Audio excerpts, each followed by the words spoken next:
आप देख रहे हैं जन कल्याण एक्सप्रेस न्यूज। लाइक व शेयर करें, सब्सक्राइब करें। जैसा कि आप सभी को मालूम होना चाहिए कि उत्तर प्रदेश के अंदर एक जिला गाजियाबाद है, पश्चिम उत्तर प्रदेश के अंदर। वहाँ के कर्मठ और जुझारू सोशल वर्कर भी रहे हैं और आपके बीच में बराबर बने भी रहते हैं। इसी बीच किसानों का दर्द समझने के लिए उन्होंने एक किसान संगठन तैयार किया है, जो न उनके मित्र भी हैं, जिन लोगों को जोड़ के इन्होंने, जिनका उनसे बिल्कुल ऐसा मानो घर से भी ज़्यादा घनिष्ठता है, उन्हीं लोगों को जोड़कर किसानों की लड़ाई लड़ने के लिए एक संगठन तैयार किया है। उस संगठन की क्या क्या तैयारी है, क्या है इनके संगठन का नाम, और पहले अपना नाम बताएंगे। नाम इसलिए पूछ रहा हूँ, मैं भी जानता हूँ, जिला गाजियाबाद पूरा जानता है, लेकिन हमारी वीडियो यहाँ भी देखी जाती है तो लखनऊ भी देखी जाती है। कई जगह ऐसे लोग होते हैं कि नहीं जान पाते। क्या नाम है आपका पूरा और क्या आपके संगठन का पूरा? मेरा नाम कुंवर अय्यूब, भारतीय किसान यूनियन। भीड़ की जरूरत नहीं है, भीड़ तंत्र नहीं है, देश बदल रहा है।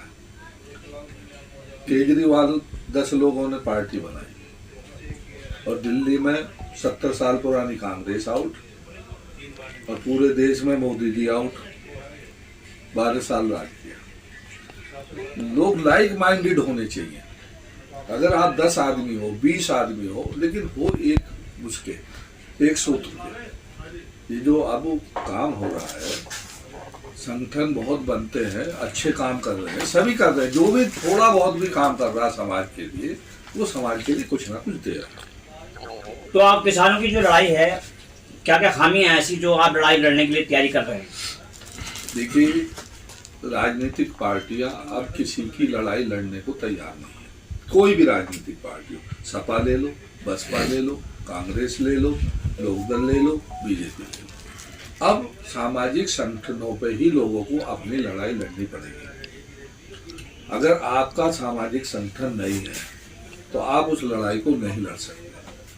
अभी ये बैठे हैं हाजी जी हमारे, धवारसी में डंपिंग ग्राउंड बना दिया।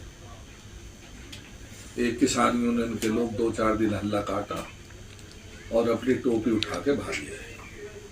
अगर संगठन इनके अपने पास टिका होता तो वो लड़ाई मजबूती से लड़ती, आर पार की लड़ाई हो जाती। रिजल्ट कुछ भी हो, लड़ाई को तो ईमानदारी से लड़ोगे।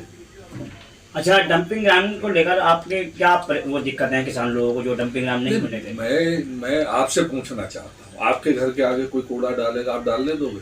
नहीं, बिल्कुल नहीं डालेंगे। तो हमारे गांव में जब नगर निगम 1 पैसे का विकास नहीं कर सकता, लाइट नहीं लगा सकता, बिजली नहीं लगा सकता, सड़क नहीं बना सकता, तो हमारे बच्चों का भविष्य खराब करने का क्या उसको अधिकार है? नहीं, क्या क्या खामियां होती है जो देखिए, ऐसा है, वाटर पॉल्यूट हो जाता है, पानी खराब होगा, बीमारी फैलेंगे। एयर पॉल्यूशन होता है, हवा खराब होगी तो सब बीमार हो जाएंगे। ये 2 चीज तो मेन है। आप पहले वाटर पॉल्यूशन को पॉल्यूट करने का, उसको पॉल्यूशन को खत्म करने का आपको वो लगाना पड़ेगा, सिस्टम। हाँ, मतलब प्लांट लगाना पड़ेगा जो वहाँ की जो पानी निकल रही है, गंदगी निकलती है, उस पानी को फिल्टर करके नीचे छोड़ना पड़ेगा। दूसरा, आपको एयर पॉल्यूशन को रोकने के लिए एयर वो लगाना पड़ेगा, जो बड़े बड़े होते हैं, जो प्लांट होते हैं। तीसरा, ये नियम है कि आप जहाँ भी डंपिंग ग्राउंड बनाओगे उसको पॉलीफाइबर से उसको वो करोगे। जी, जैसे अभी आप लाइव चल रही है, उसमें आप बता रहे हैं कि देश विदेश में भी इसका कुछ ट्रेनिंग लेनी चाहिए, क्या कह रहे थे? पूछना चाहिए। जब आपको देखिए, हमारे यहाँ तो समस्या अब हुई है पैदा, विदेशों में तो ये टेक्निक हमेशा से चल रही है। कोई ऐसा तो है नहीं कि यहाँ जो कूड़ा है हमारे यहीं निकलता है। तो सभी जगह की प्रॉब्लम है। तो आप हम लोगों को सर्च करानी चाहिए। आपने एक आदमी को ठेका दे दिया, ये ठेके का काम नहीं है, ये जमीन से जुड़ा हुआ काम है। चीज आपको देनी चाहिए। वहाँ नगर निगम को हॉस्पिटल बनाना चाहिए, रोज चेकअप होना चाहिए, पानी का चेकअप होना चाहिए, पानी को प्योरीफाई करना चाहिए। ये नगर निगम को बेसिक चीजें पहले बना करके देनी चाहिए। मान लो ढबारसी में आप डंपिंग ग्राउंड आपने बनाया, तो ढबारसी के लिए आपने क्या किया, ये आपको ढबारसी और आसपास के लोगों को बताना पड़ेगा कि साहब नगर निगम का कूड़ा हम ला रहे हैं, यहाँ डालेंगे, उसके बदले में हम ये चीजें दे रहे हैं। ये तो कॉमन सेंस की बात है। अगर जैसे सरकार बराबर जो है महापौर बनाने की तैयारी कर रही है, ग्रेटर गाजियाबाद बनाई जा रही है। चलो आप गाजियाबाद में बैठे हैं, लेकिन आपने तो किसान यूनियन बड़े इस तरह बनाई है अपने पूरे देश के लिए, तो उसमें क्या क्या खामियां उनको पूरी करनी चाहिए सरकार को? देखिए, ग्रेटर गाजियाबाद बनाना, शहरीकरण तेजी से बढ़ रहा है। अब जो गांव भी हैं वो भी एक तरीके से शहर हो गए। अब मान लो आप मिसाल के तौर पर मसूरी चले जाओ, हमारी तो नंसाल थी मसूरी, हम छोटे छोटे आते थे, एक बनिए की दुकान थी पूरे गांव में, छोटे बनिया उसको कहते थे। उसके बाद में कुछ दिन बाद एक राम गोपाल बनिए की दुकान खुली। आज कम से कम 1000 दुकान है, रोजगार मिला है। टेलर की दुकान है, नाई की दुकान है, कपड़े वाले की दुकान है, रोजगार मिला। नाहल में चले जाओ, होटल खुल गए हैं, चाउमीन बेच रहा है, कोई कुछ बेच रहा है, तो ये इससे रोजगार भी मिलता है। तो छोटे हमारे गांव भी अब शहर हो गए, लेकिन उनमें बुनियादी सुविधाएं नहीं है। बुनियादी सुविधाएं क्या होती है कि आपको 24 घंटे बिजली देनी चाहिए, आपको सफाई प्रॉपरली करानी चाहिए, आपको हेल्थ सर्विसेज देनी चाहिए, आपको बढ़िया स्कूल शहरों की टक्कर का देना चाहिए कि जो DPS यहाँ बनेगा, उत्तम स्कूल बनेगा। वही स्कूल अगर डबारसी में नगर निगम बनावे जी, तो हम 1% एक बार को गांव के लोग सोच सकते हैं कि भाई हमारे बच्चों के लिए नगर निगम ने इतना बड़ा काम कर दिया, हॉस्पिटल बनाए। वहाँ ग्राउंड की समस्या नहीं है, समस्या आने वाले बच्चों के भविष्य की है। वो शादी ब्याह नहीं करेगा भाई, क्या बात कर रहे हो आप? अभी तो इसका इफेक्ट आप साल भर बाद देखना। साल भर बाद जब बच्चे, जब जो बुजुर्ग है ना, जब वो खांसते फिरेंगे, उनको TB हो जाएगी, किसी को कैंसर हो जाएगा, तब इसका इफेक्ट देखना ना। हम थोड़े से अपने जाति मफाद के लिए पूरी कौम को दांव पे लगा दिया, ऐसे थोड़ा ही होता है। ठीक है, आप पैसा कमाना चाहते हो, पैसा चाहिए सबको, बेसिक चीज है, लेकिन मक्खी और बाल तो देखोगे कि आप पैसे के लिए हम अपनी पूरी कौम को की गर्दन कटवा दें। वहाँ इंफ्रास्ट्रक्चर नहीं है, जहाँ के लिए 100 डंपर रोज जा रहा, 200, उसके लिए सड़क नहीं है। आबादी में को निकल के जा रहा है, आप उसे ढक के नहीं ले जाते। डंपर ऐसे होने चाहिए जो पैक्ड हो, उसका कूड़ा आदमी के ऊपर गिर रहा है, अगर वो कुछ बोल दे तो जो है सरकार के लोग उनकी पिटाई करते हैं, उनसे पैसे लेते हैं, उनसे कंपनसेशन लेते हैं। कोई मुसलमान होना गुनाह थोड़ा ही है इस मुल्क में, अकेले मुसलमान के लिए थोड़ा ही हो रहा। आज डबारसी के लिए हो रहा, कल समयपुर के लिए होगा, परसों आकलपुर के लिए होगा। आज सरकार मान लो योगी जी की है, VK सिंह मंत्री थे तो उन्होंने गालन से हटवा के यहाँ लगवा दिया, कल को सरकार बदलेगी तो वहां से हट के गालन चला जाएगा। ये सामूहिक समस्या है, ये लोगों को मिलकर लड़नी पड़ेगी। इसमें हिंदू मुसलमान जाति धर्म का कोई मतलब नहीं होना चाहिए। ये जो एंग्री लोग रहते हैं, मैंने प्रेस में भी कहा कि ये डबारसी कोई मुसलमानों की समस्या थोड़ी है। जहां डंपिंग ग्राउंड बना है, उस डंपिंग ग्राउंड से करीब आबादी समयपुर की, डबारसी की दूर है उससे, लेकिन प्रोजेक्ट ऐसा कर दिया कि मुसलमानों के इलाके में बन गया, कोई दिक्कत नहीं। क्या मुसलमान आदमी नहीं है? क्या मुसलमान को राइट नहीं है इस मुल्क में रहने का? कानून बना दो ना। एक तरफ तो आप राम राज की बात करते हो, कानून का राज चलाते हो, तो कानून का मंशा ये नहीं है कि कानून कमरवीर के लिए देख के दूसरा बनेगा, अय्यूब अली के लिए दूसरा बनेगा। कानून का मतलब है सबको बराबर। कानून बनाओ, कौन मना करता? गोली मारो, सबके मारो। मुसलमान को देख के गोली टांग में लगेगी, दूसरे को देख के गोली हवा में उड़ जाएगी। ये सरकार की डिस्पैरिटी, सरकार का भेदभाव को, रवैये को दर्शाता है। अच्छा, जैसे कि किसानों की बात चल रही है, आप जो है देख रहे हैं कि देश के अंदर हमारा किसान प्रधान देश है और जमीन घटती जा रही है, सरकार अधिग्रहण करती जा रही है, उसमें क्या कहना चाहेंगे आप? देखिए, जमीन घटना बढ़ना, जमीन तो इतनी ही रहनी है, जमीन कोई रबड़ तो है नहीं कि उसे खींच के बढ़ा दोगे। परिस्थितियां ये हो रही कि हमारे यहाँ आबादी बढ़ रही है, लेकिन उस आबादी बढ़ने के लिए अगर प्रॉपर डेवलपमेंट नहीं होगा, अगर आप शहर के हिसाब से उसका विकास नहीं करोगे। मैं एक मिसाल देता हूँ। दिल्ली से लगी हुई लौनी है, बिल्कुल बॉर्डर है, और दिल्ली से 15 किलोमीटर नोएडा है। लोग नोएडा में बसना पसंद करते, लोनी में बसना पसंद नहीं करते।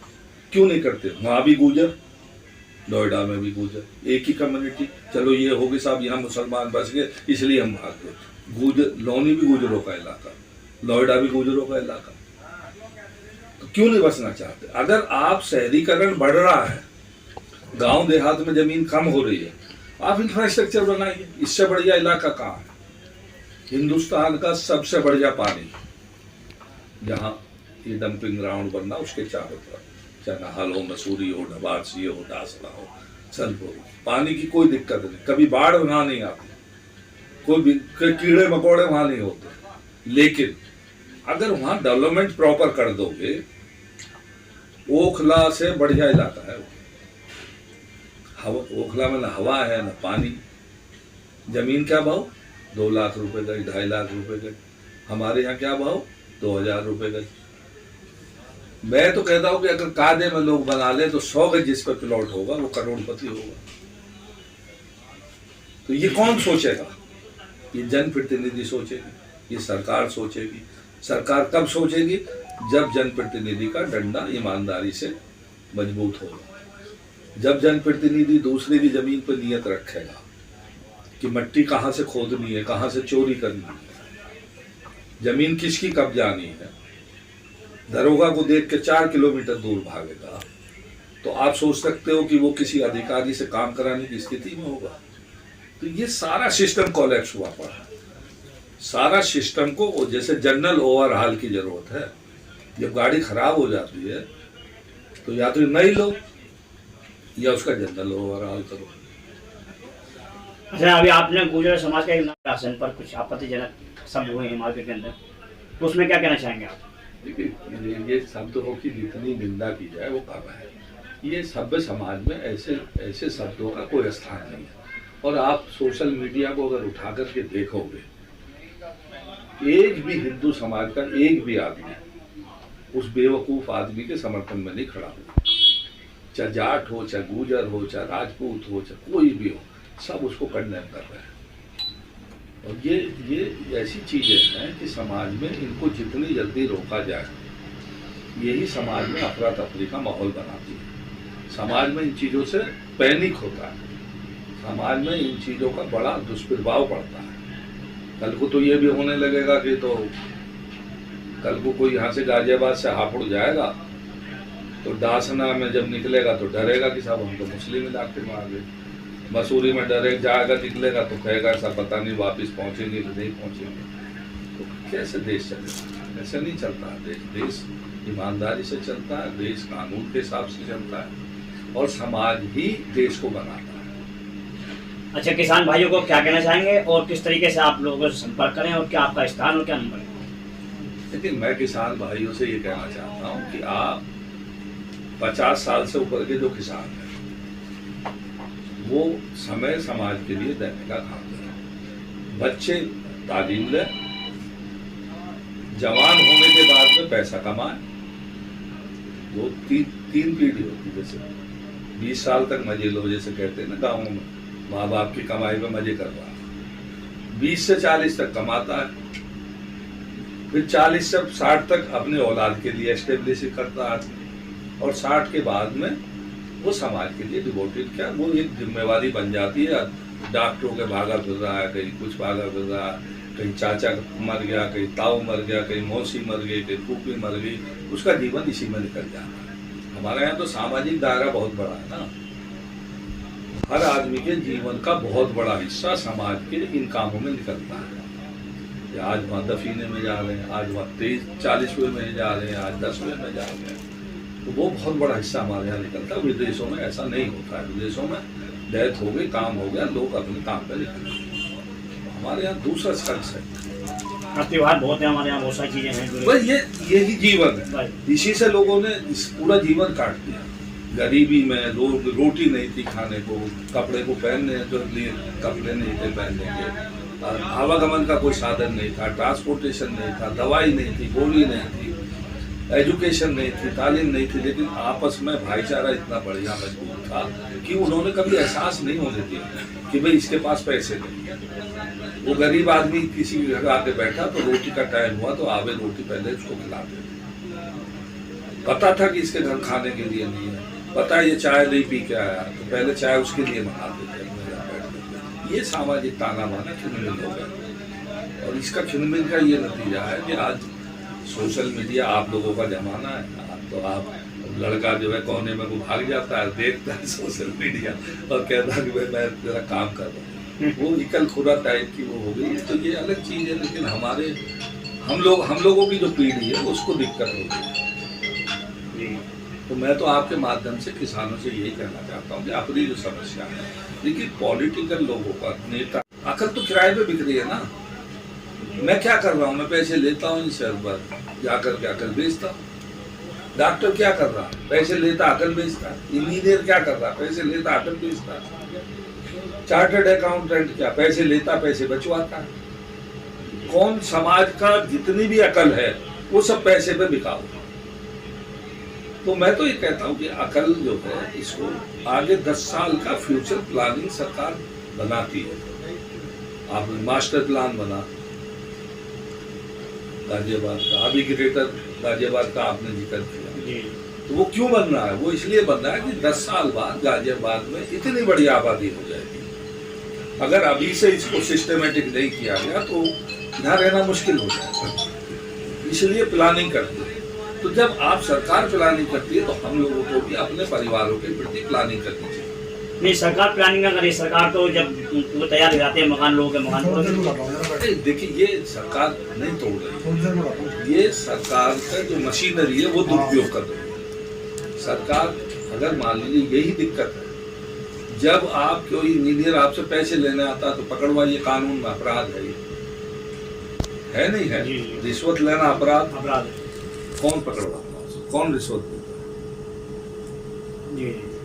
तो हम लोग भी दोषी हैं उसके बराबर के। कोई सरकार थोड़ा ही तोड़ रही है इस काम के लिए। तो अपना मोबाइल नंबर और एड्रेस मेरा कुंवर अय्यूब अली मेरा नाम, 9312471315 नंबर, भारतीय किसान यूनियन सर छोटू राम के नाम से हमने संगठन बाकायदे कानूनी तौर पर रजिस्टर्ड कराया। लोगों की समस्याओं को कानून के दायरे में देखकर। मैं एक बात और कहता हूँ आपके माध्यम से, कानून को कभी हाथ में मत लो, कानून की लड़ाई लड़ो। कानूनी लड़ाई हिंदुस्तान में देर से तो न्याय मिल रहा है, लेकिन न्याय जरूर मिलता है। और अगर कानून को हाथ में लोगे तो दिक्कत होगी। तो हम लोग यही सबसे बड़ा काम होगा कि हम पब्लिक को ये अवेयर करें कि कानून में हमें यह अधिकार दिया कि हम डीएम के यहाँ बैठेंगे धरने पर। कानून ने हमें यह अधिकार नहीं दिया कि हम किसी जाकर के किसी अधिकारी से बदतमीजी करें। अगर हम बदतमीजी कर देखिए, दो चीजें, एक गलती एक गुनाह। गलती की माफी है, गुनाह की माफी नहीं, उसको सजा होती है जी।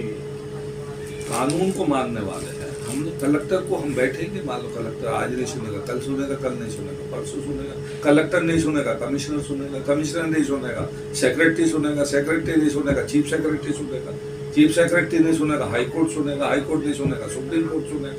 तो हमारे यहाँ चैनल बहुत है, लेकिन हम लोग ये करके कि सब हम फलाने का ये कर देंगे, हम फलाने का घेराव कर देंगे, हम फलाने का थाना घेर लेंगे, ये कोई अच्छी बात नहीं। ये सभ्य समाज में इन चीजों की कोई जगह नहीं है।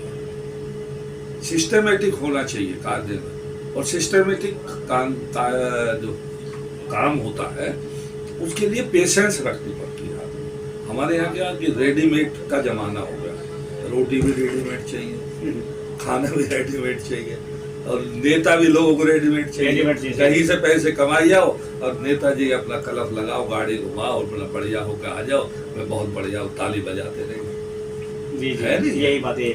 गाड़ी घोड़ा बढ़िया, अगर मान लो मैं कई बार छोटी गाड़ी में चला गया तो हमारे यार दोस्तों ने कहा भाई साहब बड़ा गलत इंप्रेशन चला जाएगा। मैंने क्या हो जाएगा कि साहब ये छोटी गाड़ी में आ गए तो भाई यार ये तो साधन है। ये हम लोगों की सोच है, इसी वजह से पैराशूट से आ जाते हैं कई बार चुनाव लड़ने के लिए। नहीं यार, अब कहीं से भी पैसा कमाओ, धन कमाओ, जायज ना जायज। पहले लोग हिस्ट्री देखते थे, शादी ब्याह करने से पहले भी 3 पीढ़ियों के वो निकलवाते थे कि भाई इसके बाप ने क्या किया, इसकी दादी कहाँ की थी, इसकी नानी कहाँ की थी, आपको देखता है। जी अब जितने नेताओं की अगर आप कुंडली खोलोगे तो चोर उचक्के मिलेंगे, मेजॉरिटी ज्यादातर। जी लेकिन ले लो वाह शेर आ गया, कोई कह रहा बगेरा आ गया, कोई कह रहा चीता आ गया, कोई कह रहा वो आ गया है, कोई दबंग आ गया। वही इस दबंग की हिस्ट्री में तो देख लो इसके ये क्या करता था, क्या नहीं करता था, क्या करेगा आगे। तो ये ऐसी चीजें जिसमें लंबा डिस्कशन अगर आप करोगे तो किस दिन बैठे के लंबा डिस्कशन देंगे, आपका भी लंबा इंटरव्यू हो गया, मुझे भी कोर्ट में जाना, तो रोजी रोटी मेरी अदालत से नहीं मालूम है, आपको कितने टाइम दिया। हाँ, आप देखते रहे जन कल्याण एक्सप्रेस न्यूज, लाइक व